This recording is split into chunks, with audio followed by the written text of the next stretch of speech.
Health Minister Dr. Zalia Mustafa recently revealed that 4 out of 5 teenagers in the country are physically inactive. Discussing solutions to the issue, Charlie Ko from Urbanmetry Sdn Bhd explores how the lack of public spaces for teenagers for physical activities may be one of the reasons behind the statistics. It is our entire approach to how we live in our city. Actually, the park is one of it. Yes, it is true to a certain extent that we are starting to deprioritize a lot of these physical activity spaces in our neighborhood, in our country even, right? So we don't emphasize or prioritize a lot of public spaces that is emphasizing on either physical activity or physicalness, right? And it is a cultural shift actually in our society where we start to emphasize studying, spend more hours studying sedentary in your desk.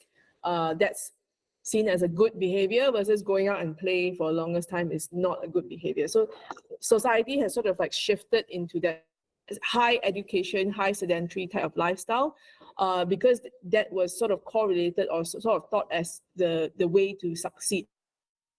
Charlie added that the lack of public infrastructure for children disproportionately affects those in the lower income group.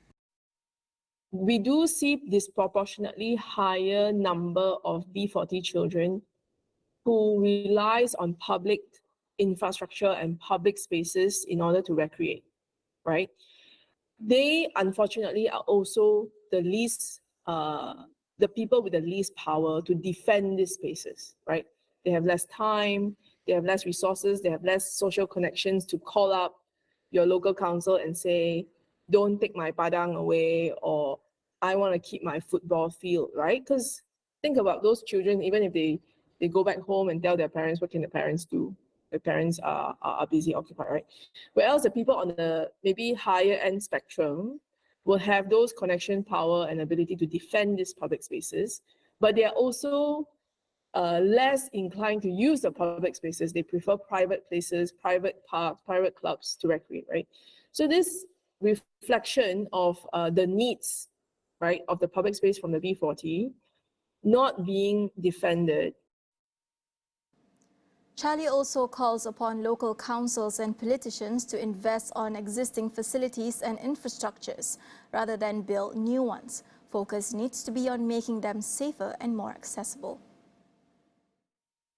Don't even talk about building new ones. Our existing ones need so much investment, so much more ability to activate, needs to be safer. Even if I'm in a B40 family, can you imagine the mind of the mother who goes like, hey, you're gonna like walk through this highway, cross it, just in order to go and play football on the other side of the road?